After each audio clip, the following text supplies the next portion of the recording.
Assalamualaikum warahmatullahi wabarakatuh. Alhamdulillahi rabbil alamin. Wassalatu wassalamu ala ashrafil anbiya'i wal mursalin. Nabiyyina Muhammadin wa ala alihi wa sahbihi ajma'in. Wa man tabi'ahum bi ihsanin ila yaumiddin. Allahumma inna nas'aluka ilman nafi'an wa rizqan tayyiban wa amalan mutaqabbala. Allahumma 'allimna ma yanfa'una wanfa'na bima 'allamtana wa zidna ilma. اللهم فقهنا في الدين وعلمنا التأويل اللهم أرنا الحق حقا وارزقنا اتباعه وأرنا الباطل باطلا وارزقنا اجتنابه أما بعد إخوة الإيمان كمسلمين dan muslimat, para pemirsa dan juga para pendengar rahimakumullah. Alhamdulillah, segala puji dan syukur kita haturkan kehadirat Allah Tabaraka wa Ta'ala yang senantiasa mencurahkan rahmat dan karunia-Nya kepada kita semua. Kita yang senantiasa dibimbing untuk meningkatkan ketakwaan dan iman kita,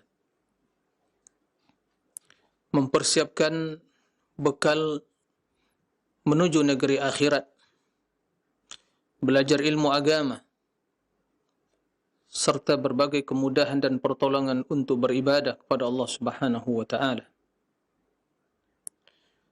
yang masih memberikan kepada kita kesehatan dan kesempatan, sehingga pada hari ini, hari Jumat, kita masih diberi umur sampai memasuki bulan Sya'ban, dan ini adalah tanggal pertama,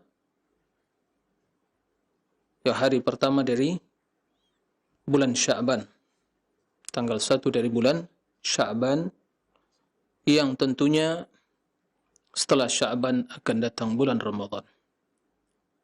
Semoga Allah Subhanahu wa Ta'ala memberkahi hidup kita di bulan Sya'ban dan memberikan kesempatan kepada kita untuk bersua dengan bulan Ramadan. Allahumma amin. Salawat dan salam mari kita perbanyak ucapkan untuk Nabi yang mulia, Nabi Muhammad sallallahu alaihi wasallam. Allahumma salli ala Muhammadin wa ala ali Muhammad. Ikhwatal iman, kaum muslimin dan muslimat, para pemirsa dan juga para pendengar rahimakumullah.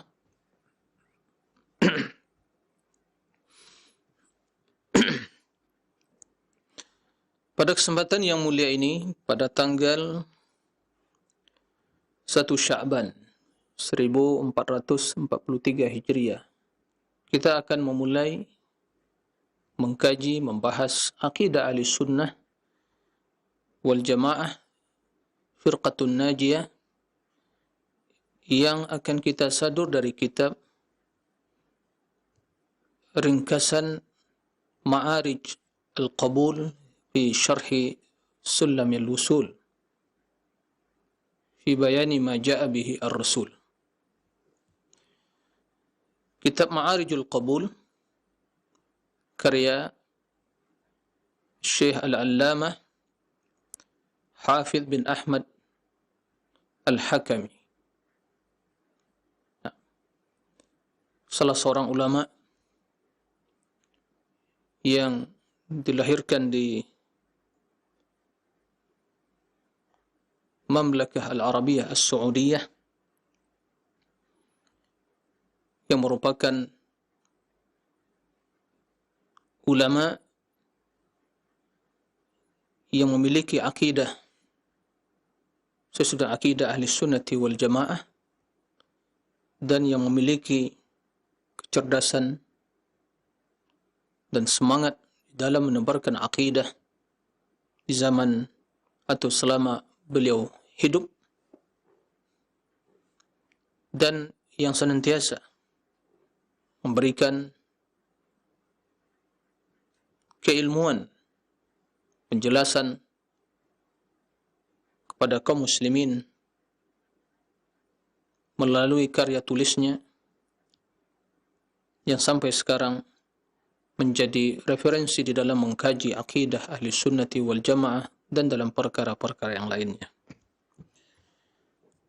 Sebelum kita memulai membahas akidah ahli sunnah yang kita sadu dari kitab Ma'arijul Qabul fi syarhi Sulamil Usul fi bayani ma ja'a bihi Rasul, ada baiknya pada kesempatan yang mulia ini kita yang telah masuk ke bulan Sya'ban, tanggal 1 Sya'ban, untuk saling mengingatkan. Wa dzakir fa inna dzikra tanfa'ul mu'minin, dan berikanlah peringatan, sesungguhnya hal itu bermanfaat bagi orang-orang yang beriman. Maka dalam rangka meneladani Rasul sallallahu alaihi wasallam di bulan Sya'ban ini, maka di antara tuntunan hidup beliau dan sunnah yang sudah seyogyanya kita ketahui dan kita amalkan adalah memaksimalkan ibadah puasa di bulan Sya'ban ini. Jika di bulan Rajab, ya, di mayoritas kaum muslimin dalam persepsi dan keterbatasan ilmu mereka meyakini bahwa Rajab begitu memiliki keutamaan yang besar, sehingga mereka melakukan ibadah dan ketaatan berdasarkan hadis-hadis tersebut, dan tentunya kebanyakan bahkan tidak ada yang sahih, bahkan banyak yang palsu tentang keistimewaan ibadah khusus atau puasa khusus di bulan Rajab. Maka sesungguhnya bulan Sya'ban ini memiliki keistimewaan khusus di sisi Rasulullah sallallahu alaihi wasallam. Dan ternyata banyak manusia yang lalai dalam bulan ini. Ya. Sementara sebagaimana dalam hadis Rasulullah SAW menjelaskan, di bulan Sya'ban ini Allah mengangkat amalan para hamba. Tentu yang diangkat oleh Allah Subhanahu wa taala adalah amal-amal yang saleh. Diriwayatkan oleh Imam Al-Bukhari dan Muslim dari Ummul Mukminin Aisyah radhiyallahu anha qalat, kana Rasulullah sallallahu alaihi wasallam yasum hatta naqul la yuftir wa yuftiru hatta naqul la yasum.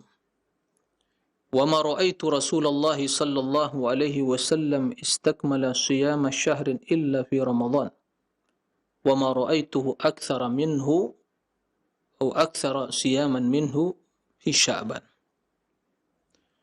Ummul Mukminin Aisyah radhiyallahu anha menjelaskan, Rasulullah sallallahu alaihi wasallam berpuasa sampai-sampai kami mengatakan beliau tidak pernah berbuka. Sebaliknya beliau berbuka sampai-sampai kami mengatakan beliau tidak puasa. Dan kata Aisyah radhiyallahu anha, saya tidak pernah melihat Rasulullah sallallahu alaihi wasallam berpuasa sebulan penuh kecuali di Ramadan. Dan juga saya tidak pernah melihat beliau banyak berpuasa di selain Ramadan, ya, seperti puasa di bulan Sya'ban. Ini merupakan sunnah Rasulullah SAW, banyak berpuasa di bulan Sya'ban. Dan di dalam hadis lain, tatkala beliau ditanya oleh salah seorang sahabat, ditanya, ya Rasulullah, kenapa engkau banyak berpuasa di bulan Sya'ban? Tidak seperti di bulan lain kecuali di Ramadan. Maka beliau menjawab, dzaka syahrun yaghfalu anhu katsirun minan nas, dzaka syahrun yarfa'u Allahu bihi wa yarfa'u Allahu bihi a'mal al-ibad. Fa uhibbu an yurfa 'amali wa ana sha'im. Bahwa bulan Sya'ban ini bulan yang banyak manusia terlena, yang banyak manusia lalai dalam beribadah dan manfaatkannya. Antara Rajab dan Ramadan. Maka kita perhatikan di bulan Rajab, Masya Allah, padahal tidak ada hadis yang sahih, yang spesial ya untuk beribadah dan puasa secara khusus. Di bulan Sya'ban terdapat hadis yang sahih yang menjelaskan Rasulullah banyak berpuasa. Dan hikmahnya di antara penyebabnya bulan yang manusia banyak lalai di dalam Sya'ban ini. Kemudian di dalam bulan Sya'ban amalan manusia, amalan hamba diangkat oleh Allah Subhanahu wa taala. Dan yang akan diangkat oleh Allah berarti amalan yang baik. Ya, yarfa'illahu alladhi na'am ilaihi yas'adul kalimut thayyib wal 'amalus shalih yarfa'uh. Kalimat-kalimat yang baik, pujian-pujian yang baik itu naik menuju Allah. Kemudian Allah mengangkat amal saleh para hamba. Maka dalam rangka mengingatkan diri pribadi dan seluruh kaum muslimin di mana saja berada sebagai bukti kecintaan kepada Rasulullah. Karena kecintaan harus dibuktikan dengan amalan, dengan ibadah dan ketaatan. Maka mari kita bersama-sama meneladani Rasulullah sallallahu alaihi wasallam dan memaksimalkan ibadah puasa di bulan Sya'ban ini. Begitu juga melatih diri kita untuk banyak membaca Al-Quran, karena akan datang bulan Al-Quran setelah bulan Sya'ban. Diharapkan dengan kita terbiasa di bulan Sya'ban ini banyak membaca Al-Quran, mengkhatamkan sekali, 2 kali, 3 kali, sehingga diharapkan di bulan Ramadan akan lebih terasa ringan bagi kita, karena diri kita telah terbiasa melakukan suatu ketaatan atau amal soleh. Ya, ini yang ingin disampaikan, mudah-mudahan menjadi peringatan bagi kita semua, mengingatkan ya kita semua betapa pentingnya kita terus menggali, mengkaji, mempelajari sunnah-sunnah Rasulullah, kemudian memohon kepada Allah pertolongan dan kemudahan di dalam melaksanakannya. Allahumma inna ala dzikrika wa syukrika wa husni ibadatik. Ikhwatal iman, kaum muslimin dan muslimat, para pemirsa dan juga para pendengar di mana saja antum berada, semoga senantiasa dalam lindungan Allah dan taufiknya. Allahumma amin. Sebagaimana dijelaskan tadi bahwa kita akan memulai mengkaji pembahasan tentang akidah ahli sunnati wal jamaah. Para pemirsa dan para pendengar mungkin masih ingat ya, bahwa sudah banyak kitab-kitab ya, ahli sunnah yang ditulis oleh para ulama ahli sunnah tentang akidah yang telah kita kaji ya, dalam media yang penuh berkah ini. Kita telah mengkaji akidah atau penjelasan akidah Imam Syafi'i. Kita telah membahas tentang syarah sunnah lil Imam Al-Muzani, murid senior Imam Al-Muzani.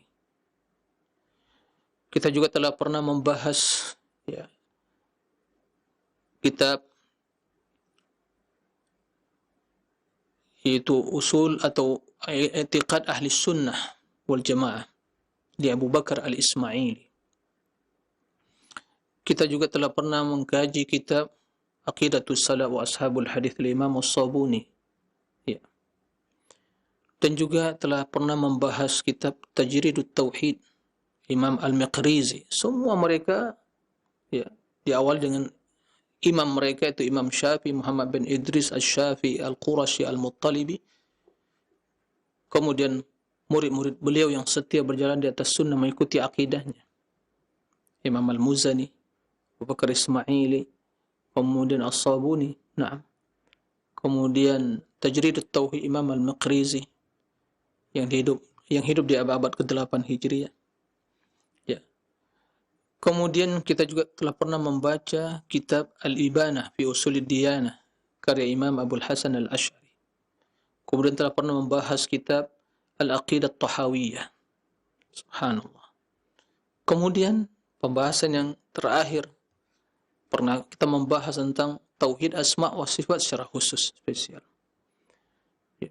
Dari mulai pembahasan tersebut, ya, kita memiliki suatu kesimpulan, ya,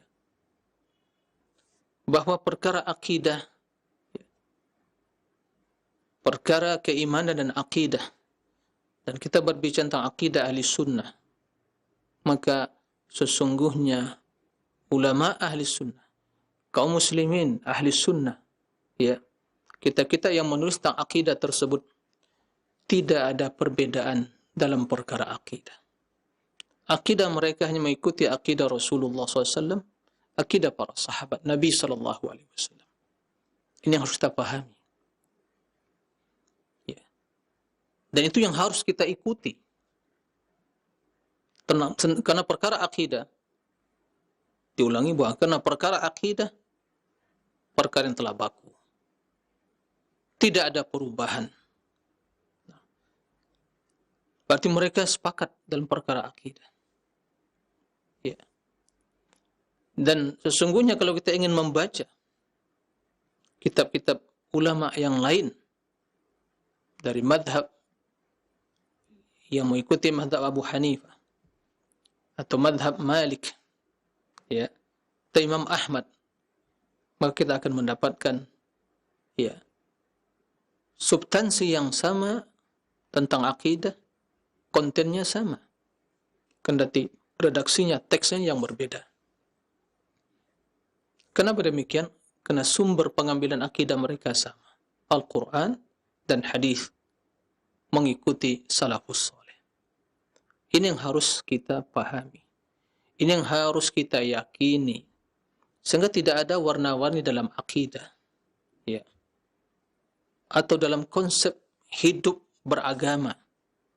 Akidahnya si fulan, ya, fikihnya si fulan, tarekatnya si fulan, sementara terjadi kontradiksi dan perbedaan. Ya. Nah, ini yang harus kita pahami. Tariqah itu jalannya sama, jalan kita ikuti untuk menuju Allah. Apa jalannya? Ya, Al-Quran dan Sunnah. Maka Imam Al-Junaid, ya, karena banyak mengatakan tariqat kami mengikuti cara Imam Junaid. Imam Junaid mengatakan, kullu tariq masdudun, tariq ila Allah masdudun illa an tariqir Rasul sallallahu alaihi wasallam. Ya. Semua jalan tertutup, semua jalan buntu, tertutup. Tidak bisa dilewati. Jalan kepada siapa? Menuju Allah. Kecuali jalannya Rasulullah sallallahu alaihi wasallam. Beliau mengatakan, ya, ilmu kami ini ilmu yang dilandasi Al-Quran dan Sunnah. Man lam yahfadil Quran wa la ya'rifus sunnah fala yu'taddu bihi. Siapa yang tidak menghafal Al-Quran dan mengkaji sunnah, maka keilmuannya, ya, tidak diakui. Itu perkataan Imam Al-Junaid, orang yang zuhud, ahli ibadah, tapi semangat berilmu dan beribadah di atas Al-Quran. Begitu juga Imam Abul Hasan Al-Asy'ari dalam kitab Ibana Ushulud Diyanah, beliau telah mengakui dan bertaubat untuk kembali pada akidah Ahlussunnah. Imam Syafi'i dalam perkara fikih dan akidah sama landasannya, ya, yaitu Al-Quran dan Sunnah dan ittiba'us salaful ummah. Jadi tidak ada warna-warni dalam beragama, konsep beragama, ya. Ini yang harus kita perhatikan. Ikhwatal iman, para pemirsa rahimakumullah. Nah, pada kesempatan kali ini kita ingin menjelaskan akidah yang ditulis oleh salah seorang ulama yang wafat, ya, pada tahun 1377 Hijriyah. Nah, salah seorang ulama yang dilahirkan di selatan bagian timur, ya, atau di selatan negara Saudi, yang lebih dekat pada daerah Jizan sekarang ini, yaitu Syekh Al-Allamah Hafidh bin Ahmad bin Ali Al-Hakami. Dilahirkan pada tahun 1342 Hijriah, bertepatan 1924 Masehi, dan wafat pada tahun 1377 Hijriah. Jadi kalau kita perhatikan, kita kurangi dari tahun wafat beliau dan tahun kelahirannya, beliau hanya berumur 35 tahun atau lebih. Subhanallah, umur yang singkat. Umur yang singkat, akan tetapi penuh dengan keberkahan. Nah,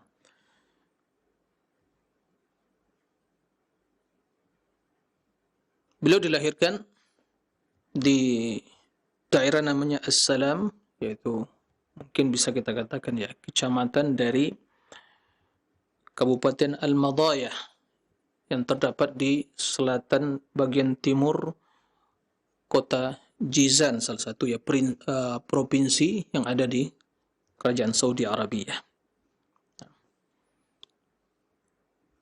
Dan sungguh beliau ya seorang ulama yang di masa kecilnya diberi kemuliaan dan kekuatan hafalan yang luar biasa, kecerdasan, ya, sehingga guru beliau yaitu Syekh Al-Qara'awi melihat keajaiban yang demikian itu pada dirinya dan terkenal dengan kesungguhan di dalam menuntut ilmu dan semangat yang tinggi, hafalan yang kuat, tulisan yang bagus, dan tentunya di masa kecilnya beliau telah menghafal Al-Quran Al-Karim. Nah, akan tapi Allah Subhanahu wa Ta'ala mentakdirkan ternyata umur beliau tidak panjang. Akan tetapi dalam masa umur yang kalau kita bandingkan dengan para ulama-ulama yang lain, mungkin 50 tahun, 60 tahun, beliau ya menghampiri atau hampir 40 tahun, bahkan tidak sampai 40 tahun. Dalam masa umur yang begitu singkat, sungguh beliau ya telah menulis berbagai karya ilmiah yang berkaitan dengan banyak disiplin ilmu, di antara dalam perkara akidah, baik dalam bentuk tulisan biasa atau dalam bentuk qasidah atau manzumah.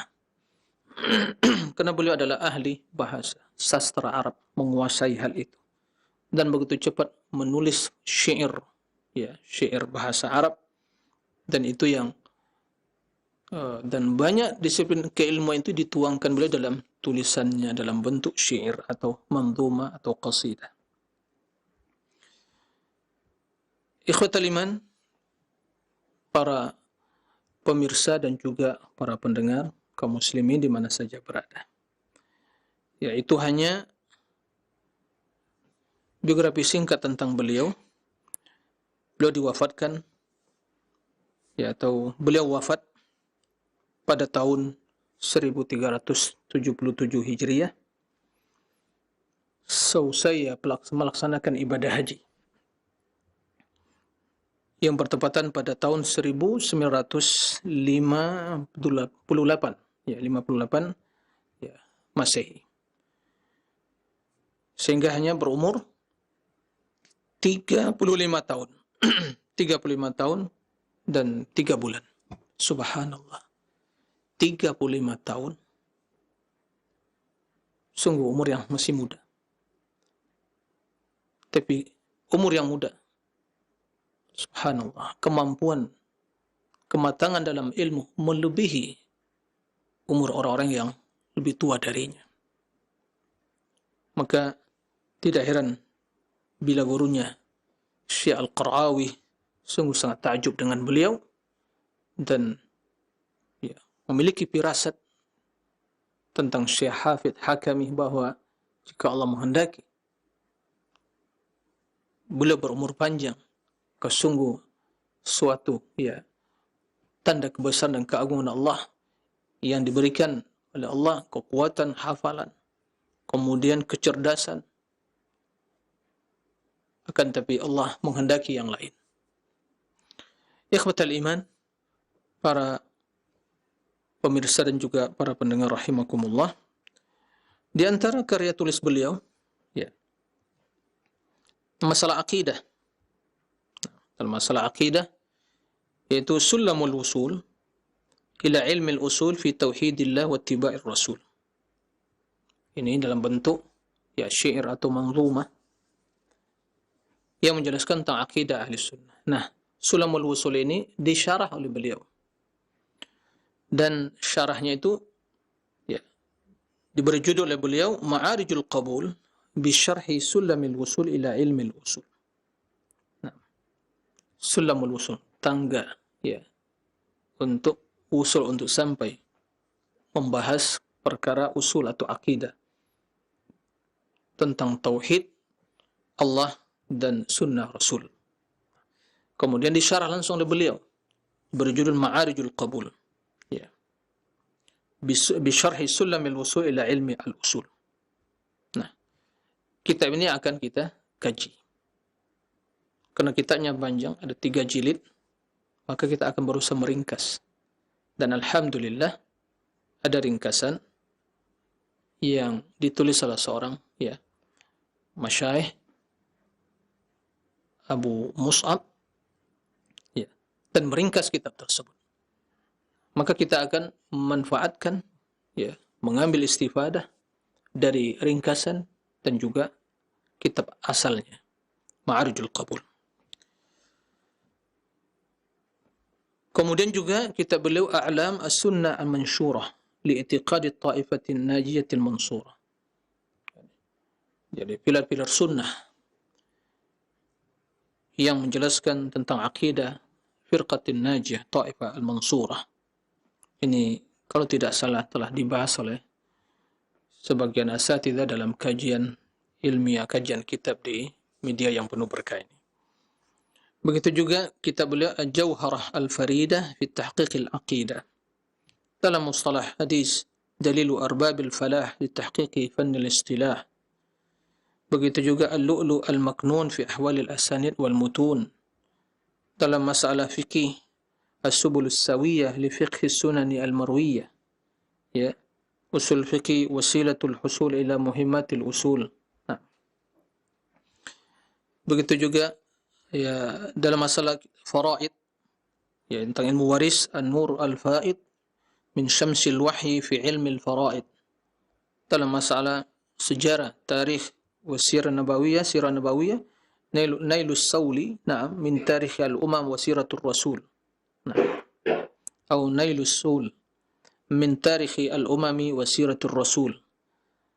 Dalam masalah tentang ya nasihat, tentang mau'izah, tentang adab dan akhlak ya, beliau memiliki kitab Nasihatul Ikhwan ya, dan ini juga manzumah. Kemudian kitab yang lain Al-Manzumah Al-Mimiyah fil Wasayah wal Adab Al-Ilmiyah. Dia juga memiliki kitab Miftahu Daris Salam bi Tahqiqi Syahadatil Islam. Juga Syarhul Waraqat bi Usulil Fiqh ya bil Ma'ali Al-Juwaini. Hamziyatul Islah bi Tashji'i Al-Islam wa ahli wa tamassuk kull at-tamassuk bi asasihi wa aslihi. Nah, itu kitab-kitab yang ditulis oleh beliau dalam kurun waktu yang sangat singkat. Hanya beliau ya diberi kemuliaan oleh Allah untuk bisa melihat dunia ini hanya 35 tahun. Subhanallah, tidak sampai 40 tahun. Tapi keberkahan ya, keberkahan yang luar biasa dalam hidup. Nah, ini yang pelajaran yang sangat berharga. Tatkala kita menjelaskan biografi beliau ini yang sangat berharga dalam hidup kita. Seorang yang mungkin panjang umurnya, tapi tidak ada keberkahan. Kenapa? Dia tidak memanfaatkan umur dan waktu dalam ketaatan dan ubudiyah kepada Allah Subhanahu wa taala. Ya. Tidak belajar ilmu agama. Hidupnya habis hanya untuk dunia. Di akhir kehidupannya dia mengatakan, saya ingin jadi orang baik. Saya ingin belajar. Saya ingin ibadah. Tapi tentu kekuatan, kemampuan, tenaga tidak seperti di waktu umur muda. Tapi alhamdulillah, Allah masih memberi kesempatan dan peluang bagi dia untuk introspeksi diri. Tapi bagaimana dengan orang-orang yang telah sampai mungkin menghampiri batas waktu yang telah ditentukan Nabi, rata-rata umur umatnya 60 sampai 70.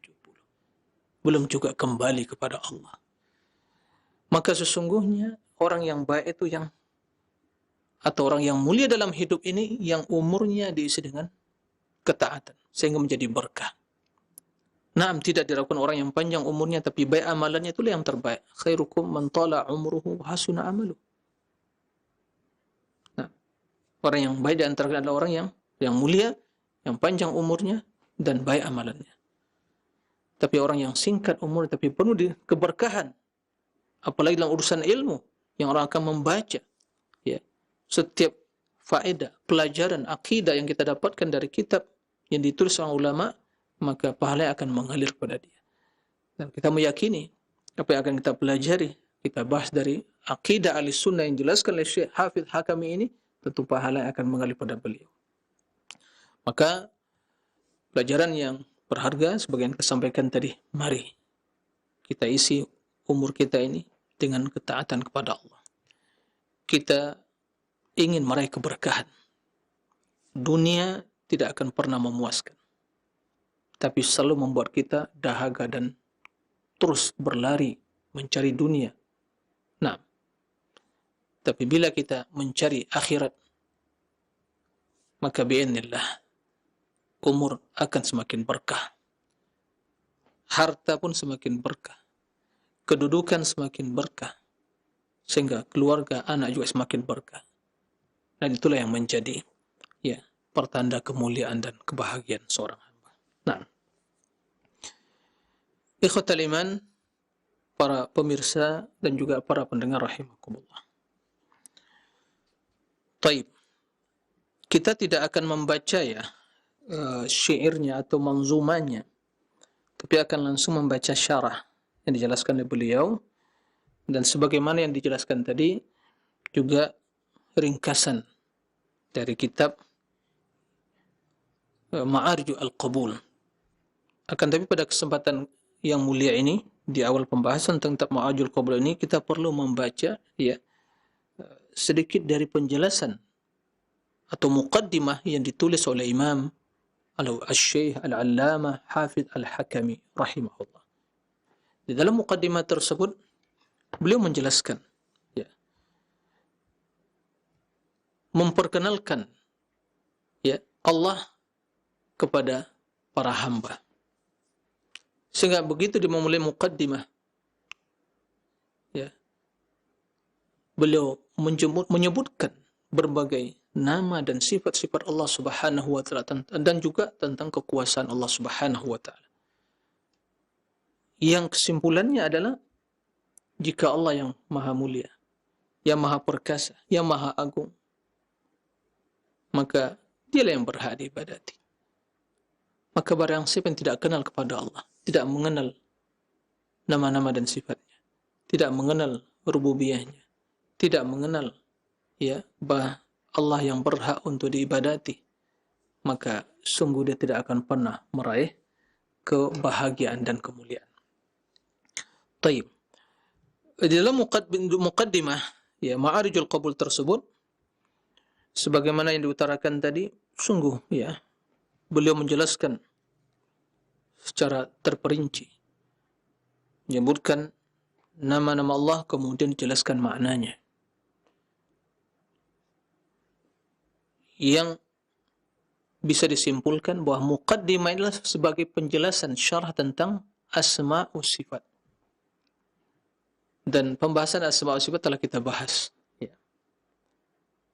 Kendati jiwa yang cinta kepada Allah, hati yang bersih dan pengagungan pada tidak akan pernah bosan membahas hal itu.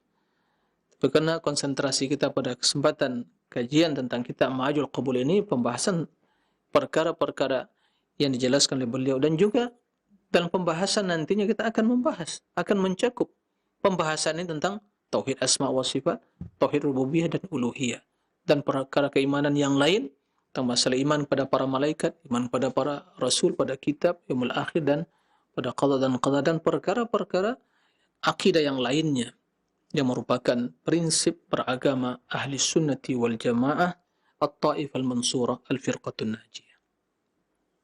Nah, maka kitab ini subhanallah ya secara sistematis ya runut permasalahan atau mengkaji permasalahan akidah yang boleh dikatakan ya secara menyeluruh, yang komprehensif. Nah, makanya perlu untuk dikaji dan dibahas. Dan pembahasan ini ya, kenapa mungkin ada bertanya, bukankah kita masyarakat yang bermadzhab Syafi'i? Kenapa kita dibahas mungkin ulama yang bermadzhab Hambali? Tidak ada masalah, karena tidak ada perbedaan masalah akidah. Kita ingin membuktikan pembahasan tentang masalah akidah yang ditulis oleh para ulama Syafi'i telah kita bahas, sudah banyak sekali. Sekarang kita ingin membuktikan, maka tidak ada lagi pernyataan ini monopoli tertentu akidah. Ini akidah misalnya si fulan, ini akidah ya kelompok si fulan. Tidak ada, sama. Ulama lintas madhab yang mengikuti sunnah akidahnya sama. Tatkala membaca kitab ditulis oleh ulama Maliki tentang yang tentunya ulama yang mengikuti ya sunnah, bukan mengikuti ya akidah ahlul kalam. Ya, sama pembahasannya. Begitu membaca apalagi kitab tulis oleh ulama Al-Hanabilah. Membaca kitab ulama Syafi'i, masih banyak kitab yang lain sesungguhnya, ya. Tapi kita ingin memberikan penjelasan, ingin mengirim ya satu untayan risalah surat kepada kaum mukminin ya, melewati ya mimbar ilmu dan media yang mulia ini, bahwa akidah itu tidak ada perbedaan di dalamnya. Ya. Tidak boleh berbeda dalam masalah akidah, itu prinsip. Nah, tapi dalam pembahasan masalah ya amaliyah dalam artian furu' fiqhiyah, yang di sana para ulama berbeda pendapat dalam masalah fiqhiyah dan furu'iyah. Ya, bukan masalah prinsip dasar yang jelas, masalah solat wajib begini rukun, tidak berbeda. Tapi perkara-perkara ijtihadiyah yang tentunya semua ya memiliki semangat untuk mengenal kebenaran, untuk mengikuti kebenaran, mengikuti Rasulullah SAW. Maka itu perkara sudah kita maklumi bersama. Terdapat luar biasa ya toleransi dalam hal di antara para ulama. Mereka tidak saling bermusuhan. Mereka tidak saling menghina, tidak saling menyalahkan, tidak saling mengadukan, ya, tidak saling memperkarakan. Ya, perbedaan biasa. Karena semangat mencari kebenaran, ya. Maka silakan dilihat, ya, dikaji kembali. Tapi karena kejahilan yang mendominasi hidup manusia zaman sekarang ini, banyak pandai bicara, tapi ya sangat dangkal keilmuannya, maka sikap-sikap ya arogansi yang dan juga ya sikap tendensius itu yang dipertontonkan. Ya. Maka dalam hal ini kita harus lebih dewasa dalam perkara hal-hal ijtihadiyah, ya masih ada di sana ranah untuk bertoleransi selama hal itu tidak ada dalil secara tekstual menjelaskan secara suri dan nyata menjelaskan hukumnya tadi. Maka ini ranah untuk berijtihad. Para ulama berbeda pendapat. Tapi perkara akidah, mohon maaf, tidak ada ijtihad dalam perkara akidah. Ya, karena ini perkara keimanan, perkara yang telah baku, jelas. Ya. hanya ada satu warna di sini, yaitu warna putih. Ya, seperti itu. Tidak ada akidah yang warna-warni. Tidak ada akidah yang warna-warni. Dan juga tidak boleh beragama, prinsip beragama, akidah si fulan, thariqah si fulan, nggak ada sama ya. Akidah itulah thariqah kita. Ya. Prinsip dan konsep beribadah tadi. Akidah. Manhaj dalam istilah, atau madhab. Bagaimana seorang mukmin dalam beribadah, dalam beragama? Ya. Berakidah yang benar, akidah Rasulullah SAW, akidah para sahabat. Beribadah sesuai dengan tuntunan beliau. Berakhlak dalam tazkiyatun nafs sudah tuntunan Rasulullah SAW, telah lengkap semuanya, nggak perlu cari-cari yang lain. Ya, nah ini yang itulah ahli sunnah wal jamaah. Taib. Para pemirsa dan kaum muslimin, para pendengar mana saja berada, sebagaimana yang sampaikan tadi, beliau di muqaddimah kitab Ma'arijul Qabul, Syekh Hafidz Al-Hakami menjelaskan, ya, mungkin bisa dikatakan ya penjelasan secara ringkas atau secara singkat tentang makna asma wa sifat. Nah, karena perkara yang telah pernah kita bahas, ya, tidak akan kita ulangi, kecuali nanti akan sampai pembahasan tentang asma wa sifat.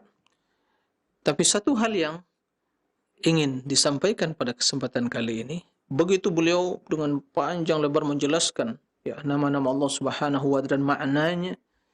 Kemudian, ya, setelah itu, ya, beliau menyebutkan amma ba'du. Kata beliau, fa'lamu rahimakumullah annahu la salaha lil ibad wala falah wala najaha wala hayatan tayyibatan wala sa'adatan fid daraini wala najatan min khizyid dunya wa adzabil akhirah illa bima'rifati awwali mafrudin alaihim wal amal bihi wa huwa al-amru alladhi khalaqahumullahu azza wa jalla lahu wa akhadha alaihim al-mithaq bihi wa arsala bihi rusulahu ilaihim وأنزل به كتبه عليهم ولأجله خلقت الدنيا والآخرة والجنة والنار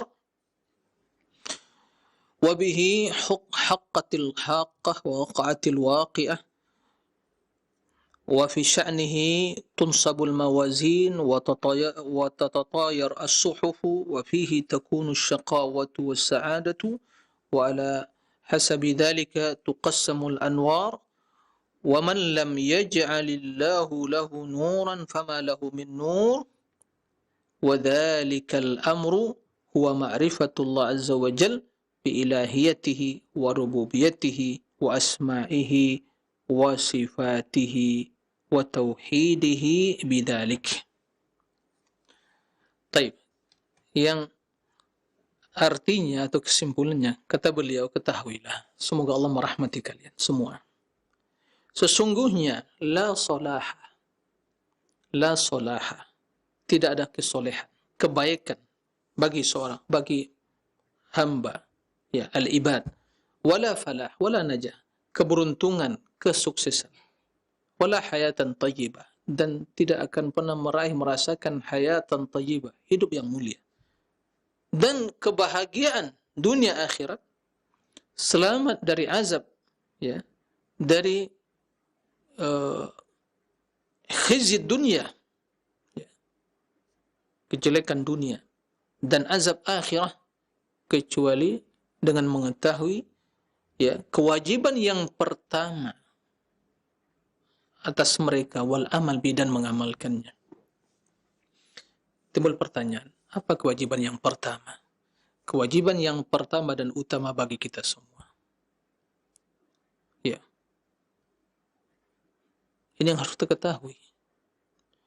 Umur kita mungkin ada yang udah 40, 50, 60. Kalau dunia mungkin udah begitu banyak. Di rekening kita ada miliaran mungkin, ya.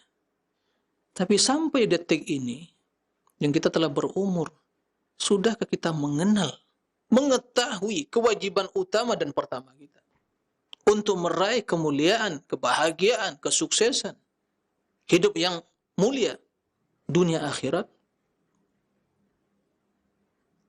Ya. Mungkin sekolah juga belajar, udah sampai ke tingkat tertinggi dalam jenjang pendidikan akademik. Ya. Mungkin dah profesor, doktor, kalau ada mungkin lagi masih ada yang tinggi dari itu, gelar akademik mungkin telah dia dapatkan. Ya. Begitu panjang. Di depan atau di belakang namanya itu fulan-fulan, begitu banyak gelar-gelar akademik yang diraih. Penghargaan. Ya, tidak diragukan. Orang yang belajar, ya, orang yang berpendidikan, tapi sudahkah mengetahui perkara yang pertama dan yang utama yang wajib untuk dipelajari, yang itu merupakan sebab utama kebahagiaan, kebaikan, keberkahan, hidup yang mulia, kesuksesan dunia dan akhirat? Ini yang harus menjadi perhatian. Taib. Yaitu kata beliau, wa huwal amru alladhi khalaqahum azza wa jalla lahu wa akhadha alaihim al-mithaq wa arsala bihi rusulah. Perkara yang pertama, kewajiban yang pertama tersebut yaitu adalah perkara yang merupakan tujuan mereka diciptakan. Dan juga Allah telah mengambil janji atas diri mereka. Kapan itu? Tatkala kita berada di tulang sulbi nenek moyang kita, yaitu Adam alaihissalam. Telah berjanji semuanya. Dan juga perkara yang merupakan misi utama diutusnya para rasul dan tujuan diturunkannya kitab-kitab kepada mereka. Dan untuk hal itu pula Allah ciptakan dunia dan akhirah, surga dan neraka. Nah, yang dengan demikian perkara yang pertama, kewajiban yang agung tersebut akan terjadi, ya, kiamat. Dan disebabkan hal itu, yang demikian itu juga, maka akan ditancapkan mawazin pada hari kiamat. Akan ditegakkan timbangan, raja keadilan untuk menimbang, ya, amalan dan perbuatan manusia. Dan juga akan dibentangkan, ya, di hadapan mereka suhuf, lembaran-lembaran catatan amalan di akhirat kelak. Dan dalam perkara tersebut akan terjadi, akan didapatkan kebahagiaan, asy-syaqa was-sa'adah, yaitu kesengsaraan dan kebahagiaan. Berdasarkan perkara tersebut, yaitu kewajiban pertama tersebut, maka juga cahaya akan dibagi kepada manusia sesuai dengan tingkatan keimanan, keilmuan, pengetahuan mereka tentang perkara yang merupakan kewajiban utama dan pertama itu. Dan tentunya barang siapa yang tidak diberi oleh Allah cahaya, maka tidak seorang pun yang akan bisa memberikan cahaya yang akan menerangi kehidupan dia di akhirat.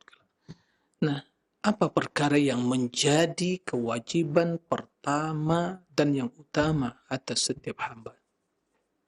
Ini penjelasannya. Wadzalikal amru huwa ma'rifatullah. Wa ma'rifatullah azza wa jalla bi ilahiyatihi wa rububiyatihi wa asma'ihi wa sifatihi wa tauhidihi bidzalik. Nah, ini kewajiban. Ini wajib. Ya. Wajib bagi setiap muslim mempelajari hal ini. Mengenal Allah disebutkan di sini dalam tiga sisi. Tiga hal. Ilahiyatihi, bahwa Allah yang berhak diibadati. Wa rububiyatihi, rububiyah perbuatan Allah. Wa asma'i wa sifatihi, nama-nama dan sifatnya. Wa tauhidihi bidzalik, dan mentauhidkan Allah dengan semua hal itu. arti mengesahkan Allah dalam seluruh perkara yang demikian itu. Maka itu dikenal dengan 3 tauhid yang kita baca, yang kita belajar, yang kita imani. Tauhid uluhiyah, tauhid rububiyah, asma wa sifat. Ketiga tauhid ini itu terdapat dalam Al-Quran. Terdapat dalam Al-Quranul Karim. Karena kata beliau tadi, untuk tujuan yang mulia tersebut memperkenalkan Allah kepada hamba, maka diturunkan Alkitab. Maka kita mendapatkan dalam Al-Quranul Karim penjelasan tentang 3 perkara tersebut. Rububiyah, uluhiyah, asma wa sifat. Maka sungguh sangat aneh bin ajaib. Dan yang sebagai begitu jauhnya sebagai muslimin dari banyak dari kalangan muslim tidak memahami hakikat ini. Bahkan di kalangan para akademisi, bahkan juga yang tampil di mimbar mengatakan pembagian tersebut itu bid'ah, kata dia. Bahkan yang lebih aneh lagi, itu rekayasa Ibnu Taimiyah, Muhammad Abdul Wahab, kata dia. Ya subhanallah, kalamu rabbik Al-Quranul Karim. Ama taqra Al-Quranul Karim, tidakkah Anda membaca Al-Quran? Fihi bayanun min rabbik, dalam terdapat penjelasan dari Rabb, menjelaskan bahwa Allah memiliki rububiyah. Apa arti rububiyah? Ya, perbuatan Allah. Allah memiliki uluhiyah, ya, ketuhanan, keesaan Allah Subhanahu wa taala ibadah. Allah memiliki nama dan sifat-sifat. Semua hal itu wajib diimani. Maka sungguh sangat disayangkan bagi kaum muslimin yang baca Al-Quran tapi tidak mengimani substansi dari meyakini keimanan dan akidah yang merupakan substansi dari apa yang dia baca. Ya, tentu penyebabnya karena metodologi atau konsep keilmuan ahlul kalam yang berkembang, yang itu yang didoktrinkan, ya, sehingga terjadi penyimpangan di dalam memahami agama. Ini tujuan yang pertama. Jadi, sebagaimana yang disampaikan tadi, dalam muqaddimah yang panjang, mungkin sampai 6 halaman, Syekh Hafidh Hakim menjelaskan tentang keagungan Allah, lam yattakhidh waladan wa lam yakun lahu sahib, jelaskan tidak memiliki anak, tidak diperanakan, yang maha sempurna, memiliki nama, ya, disebutkan makna dari setiap nama-nama tersebut, kemudian yang memiliki kekuasaan, kemudian di akhir dialah Allah yang berhak diibadati, maka beliau menyebutkan i'lamu, ketahuilah. Jadi seolah beliau ingin menjelaskan pada kita, ini Rabb kalian yang memiliki nama-nama dan sifat-sifat dan rububiyahnya, itulah Rabb kalian. Itulah Rabbul Alamin yang memiliki kekuasaan, memiliki keagungan, kemuliaan, kesempurnaan. Itulah Rabb yang berhak diibadati. Maka ketahuilah kebahagiaan kalian, kemuliaan kalian, kesuksesan dunia dan akhirat, hidup yang mulia, ya, untuk menjadi orang yang mulia dunia akhirat, agar timbangan kebaikan lebih berat, agar dalam catatan amalan kebaikan akan banyak di sana, amal ibadah, tauhid, maka kewajiban pertama bagi setiap individu untuk belajar mengetahui apa? Ma'rifatullah. Dalam sisi apa? Uluhiyatuh,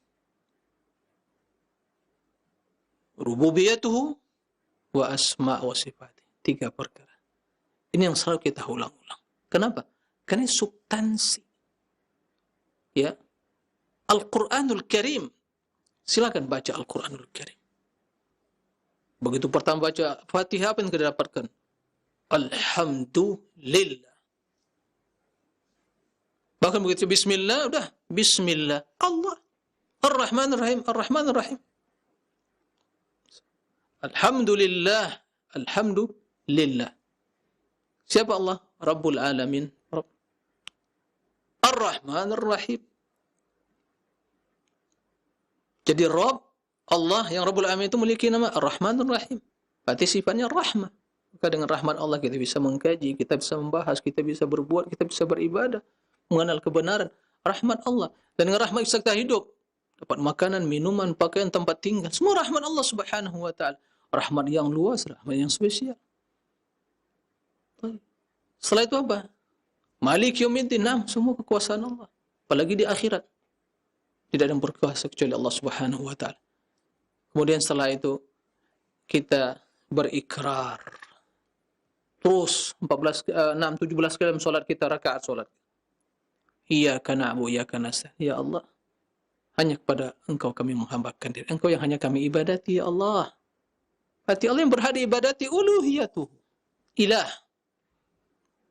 Dan tempat mohon pertolongan itu ibadah juga. Dan pertolongan itu sifat Allah. Dan memohon pertolongan itu ibadah kita. Isti'anah, lihat, isti'anah, memohon pertolongan, itu ibadah. Itu amalan kita. Itu uluhiyah, itu uluhiyah, itu ibadah kita.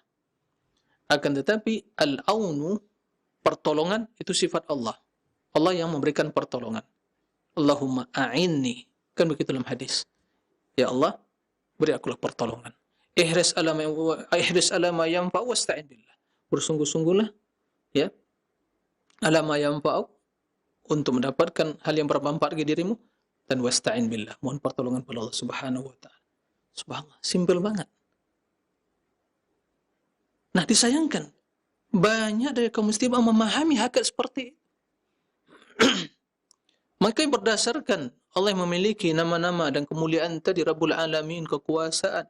Kemudian kita berikrar, Engkau lah Allah yang kami ibadati. Kemudian Engkau kami mohon pertolongan. Ya Allah, kabulkan doa kami. Apa doa kita? Ihdinas siratal mustaqim.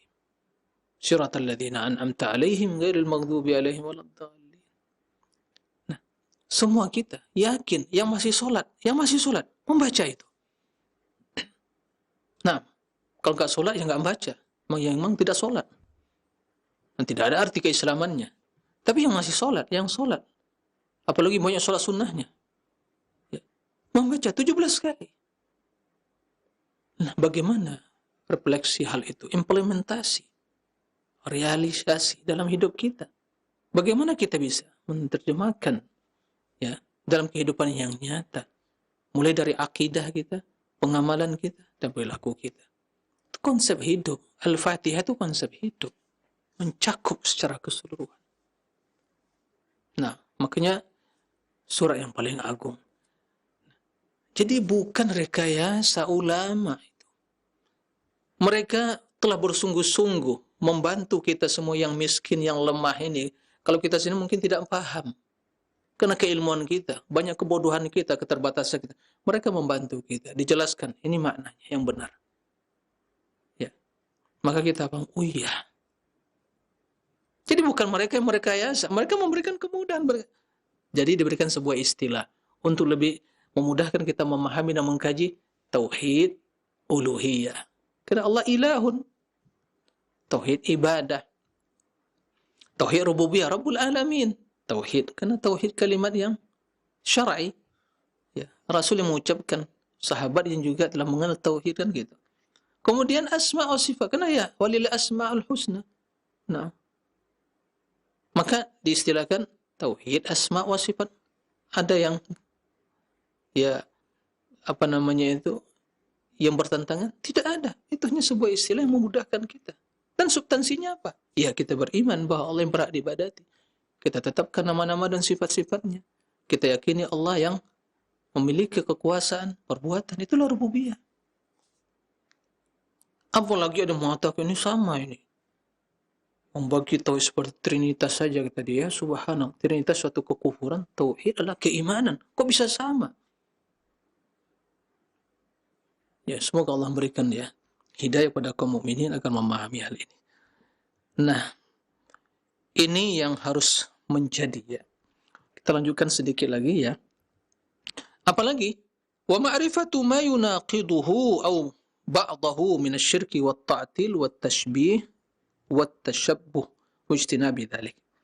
Kemudian mempelajari, apa yang dipelajari? Setelah kita mempelajari yang benar, kita juga mempelajari ma yunaqiduhu, yaitu yang membatalkan tauhid tadi, akidah tadi, membatalkan tauhid rububiyah, asma wa sifat atau uluhiyah. Au ba'dahu, atau sebagian. Dalam bentuk apa? Kesyirikan, ta'til. Ta'til itu ya pengingkaran terhadap sifat. Juga ta'til rububiyah, karena nanti ada kesyirikan dalam sisi rububiyah akan kita jelaskan. Ada kesyirikan dari sisi asma wa sifat, kesyirikan dari rububiyah dan juga uluhiyah. Wat tashbih, wat tashabbuh, yaitu menyerupakan. Ada orang-orang yang menyimpang dan menyerupakan sifat dengan sifat makhluk. Wajtinabi dzalik, dan meninggalkan itu semua. Juga mempelajari iman kepada para malaikat, wal iman bi malaikati wa kutubi wa rusuli wal yaumil akhir wa bil qadar khairihi wa syarri.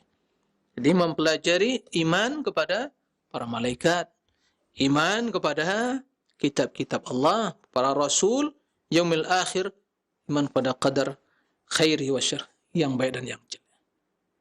Berarti mempelajari rukun iman. Nah, rukun iman, kepengetahuan kita mempelajari tentang rukun iman, apakah sudah sesuai dengan akidah ahli sunnah atau belum? Nah, ini yang harus dipelajari, yang wajib. Taib. Jadi, itu yang berkaitan dengan pembahasan perkara yang paling wajib. Nah, jalan yang harus kita ikuti untuk mempelajari hal itu jalan siapa? Itu jalannya Rasulullah, dan ini yang akan dijelaskan oleh beliau pada pembahasan selanjutnya. Karena waktu membatasi kita cukupkan sampai pembahasan tersebut. Insyaallah akan kita lanjutkan pada pembahasan yang akan datang. Nah, demikian. Wallahu a'lam. Jazakallahu khairan. Terima kasih kami ucapkan untuk kesediaan Ustaz menyampaikan bimbingan serta pelajaran yang bermanfaat di kesempatan Jumat pagi hari ini. Selanjutnya kami akan berikan kesempatan untuk Anda yang bertanya. Kami bacakan terlebih dahulu Ustaz dari saudara kita Abdullah di Sarwito, Pinrang, Sulawesi Selatan. Assalamualaikum Ustaz, seperti yang sudah dijelaskan bahwa di bulan Sya'ban disunahkan memperbanyak ibadah seperti ibadah puasa. Yang ingin kami tanyakan bagaimana cara pelaksanaannya? Berapa jumlah dan di hari apa? Apakah berturut-turut atau bagaimana? Mohon penjelasannya Ustaz. Jazakumullahu khairan. Silakan. Nah, terima kasih atas pertanyaan dari saudara Abdullah, barakallahu fiik. Nah, tadi dijelaskan bahwa di antara sunnah Nabi SAW bulan Sya'ban ini banyak berpuasa. Ya, kalau kita kembali kepada redaksi hadis Aisyah tadi, ma ra'aituhu aktsara siyaman minhu fi Sya'ban. Artinya, saya tidak pernah melihat Rasul banyak berpuasa ya, selain di bulan Ramadan seperti di bulan Sya'ban. Dan tidak disebutkan di situ hari-hari tertentu. Artinya sepanjang hari di bulan Sya'ban ini diperbolehkan berpuasa. Mau berturut-turut, ya, mau selang-seling begitu, mau hanya mungkin Senin Kamis saja, atau pertengahan bulan, silakan. Diperbolehkan.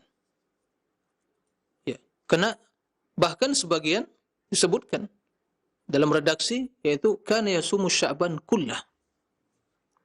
Bahkan beliau, ya, dalam sebagian riwayat yang sahih disebutkan beliau berpuasa Sya'ban secara keseluruhan. Tapi para ulama menjelaskan makna kullah di sini bukan berarti ya sebulan penuh, karena tadi jelaskan bahwa Aisyah menuturkan yang berpuasa, beliau berpuasa sebulan penuhnya di Ramadan. Adapun di bulan yang lain itu banyak berpuasa. Ya, dan puasa merupakan amalan rutin Rasulullah SAW. Senin Kamis beliau berpuasa. Nah, maka Sya'ban ini berpuasa. Terserah, sesuai dengan kemampuan kita. Sesuai dengan kemampuan kita. Nah, mau setiap hari, mau selang-seling, mau ya Senin Kamis saja, tafadhol. Ya, tidak ada pembatasan penentuan hari secara khusus. Tentunya tidak diragukan Senin Kamis, karena itu hal yang selain dari Sya'ban, tentu di setiap bulannya itu disunnahkan. Begitu juga pertengahan bulan, maka silakan. Ya, tidak dibatasi. Nah, demikian, wallahu a'lam. Ustaz barakallahu fikum, terima kasih atas penjelasannya dan jawabannya. Selanjutnya kami berikan kesempatan untuk Anda yang bertanya via telepon. Silakan. Halo. Halo, Assalamualaikum. Waalaikumsalam warahmatullahi wabarakatuh. Dengan siapa ini, di mana? Dengan Ibu Puyun di Sulawesi Tenggara. Silakan Ibu, pertanyaannya. Begini Ustadz, Saya kan sudah beberapa bulan, mau hampir 1 tahun melaksanakan puasa Daud. Terus di bulan ini saya tidak mengikuti puasa, ibadah puasa untuk bulan ini. Jadi saya lanjut saja puasa Daud, tidak apa-apa itu Ustaz. Ya, baik Ibu. Ya, bagaimana solusinya? Apakah saya lanjut? Karena kebetulan kan saya selang-seling pas hari Jumat saya tidak puasa, hari Sabtu lagi puasa begitu Ustaz. Iya. Mohon pencerahannya. Ya. Assalamualaikum warahmatullahi wabarakatuh. Waalaikumsalam warahmatullahi wabarakatuh. Silakan Ustaz. Waalaikumsalam warahmatullahi wabarakatuh. Ya, terima kasih kepada Ibu di Sulawesi Tenggara. Barakallahu fiik. Ya, semoga Allah memberikan keistiqomahan kepada kita semua dan kepada Ibu ya, alhamdulillah. Masya Allah ya, bisa beri kekuatan oleh Allah untuk berpuasa ya, puasa Daud. Ya, teruskan kebaikan tersebut Ibu, silakan. Apalagi di bulan ya Sya'ban, silakan. Ya, kalau itu menjadi suatu kebiasaan Ibu, teruskan. Tidak ada masalah. Ya, mudah-mudahan ya Allah Subhanahu wa taala ya meneguhkan di atas keimanan dan amal soleh dan menerima amal ibadah kita. Dan juga semoga Allah berikan ya keikhlasan kepada kita semua dalam berubudiyah. Nah, tidak ada masalah, silakan dilanjutkan. Wallahu a'lam. Ya, jawaban yang terakhir pada kesempatan kali ini. Insyaallah akan kita lanjutkan pembahasan tentang akidah Ahlussunnah wal Jamaah pada kesempatan yang akan datang, melanjutkan penjelasan dari kitab Ma'arijul Qabul ya Syarhi Sulamil Wusul fi Tauhidi Rasul. Naam, karya Syekh Hafidz Al-Hakami rahimahullahu taala biidznillah. Nah, demikian wallahu a'lam wa sallallahu wasallam Muhammad wa alihi wa sahbihi wasallim. Wassalamualaikum warahmatullahi wabarakatuh.